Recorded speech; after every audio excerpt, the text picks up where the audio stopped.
شروع اللہ کے نام سے جو بڑا مہربان نہایت رحم والا ہے۔ کوہ طور کی قسم اور کتاب کی جو لکھی ہوئی ہے، کشادہ اوراق میں، اور آباد گھر کی، اور اونچی چھت کی، اور ابلتے ہوئے دریا کی، کہ تمہارے پروردگار کا عذاب واقع ہو کر رہے گا اور اس کو کوئی روک نہیں سکے گا۔ جس دن آسمان لرزنے لگے کپ کپا کر اور پہاڑ اڑنے لگے اون ہو کر، اس دن جھٹلانے والوں کے لیے خرابی ہے جو خوض باطل میں پڑے کھیل رہے ہیں۔ جس دن ان کو آتش جہنم کی طرف دھکیل دھکیل کر لے جائیں گے، یہی وہ جہنم ہے جس کو تم جھوٹ سمجھتے تھے۔ تو کیا یہ جادو ہے یا تم کو نظر ہی نہیں آتا؟ اس میں داخل ہو جاؤ اور صبر کرو یا نہ کرو تمہارے لیے یکساں ہے۔ جو کام تم کیا کرتے تھے یہ انہی کا تم کو بدلہ مل رہا ہے۔ جو پرہیزگار ہیں وہ باغوں اور نعمتوں میں ہوں گے۔ جو کچھ ان کے پروردگار نے ان کو بخشا اس کی وجہ سے خوشحال، اور ان کے پروردگار نے ان کو دوزخ کے عذاب سے بچا لیا۔ اپنے اعمال کے صلے میں مزے سے کھاؤ اور پیو۔ تختوں پر جو برابر برابر بچھے ہوئے ہیں، تکیہ لگائے ہوئے، اور بڑی بڑی آنکھوں والی حوروں کو ہم ان کا رفیق بنا دیں گے۔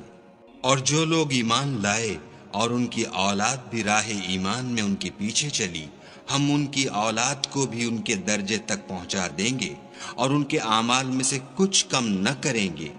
ہر شخص اپنے اعمال میں پھنسا ہوا ہے، اور جس طرح کے میوے اور گوشت ان کا جی چاہے گا ہم ان کو عطا کریں گے۔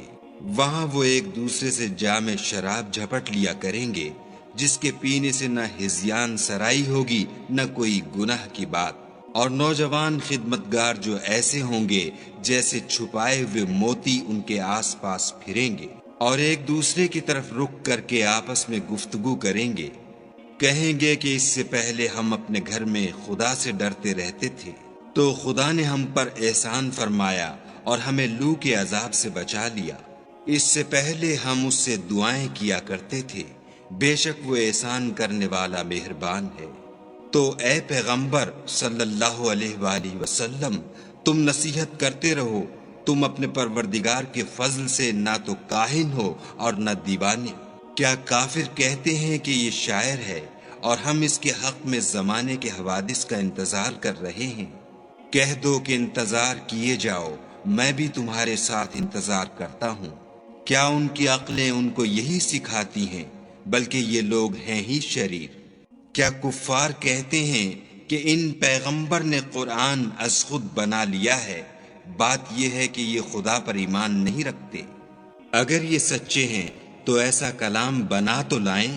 کیا یہ کسی کے پیدا کیے بغیر ہی پیدا ہو گئے ہیں، یا یہ خود اپنے تئیں پیدا کرنے والے ہیں، یا انہوں نے آسمانوں اور زمین کو پیدا کیا ہے؟ نہیں، بلکہ یہ یقین ہی نہیں رکھتے۔ کیا ان کے پاس تمہارے پروردگار کے خزانے ہیں، یا یہ کہیں کے داروغہ ہیں، یا ان کے پاس کوئی سیڑھی ہے جس پر چڑھ کر آسمان سے باتیں سناتے ہیں؟ تو جو سناتا ہے وہ صریح سند دکھائے۔ کیا خدا کی تو بیٹیاں اور تمہارے بیٹے؟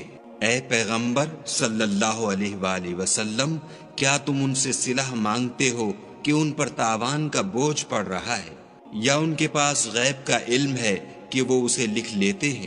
کیا یہ کوئی داؤں کرنا چاہتے ہیں تو کافر تو خود داؤں میں آنے والے ہیں۔ کیا خدا کے سوا ان کا کوئی اور معبود ہے؟ خدا ان کے شریک بنانے سے پاک ہے۔ اور اگر یہ آسمان سے عذاب کا کوئی ٹکڑا گرتا ہوا دیکھیں تو کہیں کہ یہ گاڑھا بادل ہے، پس ان کو چھوڑ دو یہاں تک کہ وہ روز جس میں وہ بے ہوش کر دیے جائیں گے سامنے آ جائے، جس دن ان کا کوئی داؤں کچھ بھی کام نہ آئے اور نہ ان کو کہیں سے مدد ہی ملے۔ اور ظالموں کے لیے اس کے سوا اور عذاب بھی ہے، لیکن ان میں کے اکثر نہیں جانتے۔ اور تم اپنے پروردگار کے حکم کے انتظار میں صبر کیے رہو، تم تو ہماری آنکھوں کے سامنے ہو، اور جب اٹھا کرو تو اپنے پروردگار کی تعریف کے ساتھ تسبیح کیا کرو، اور رات کے بعض اوقات میں بھی اور ستاروں کے غروب ہونے کے بعد بھی اس کی تنزیہ کیا کرو۔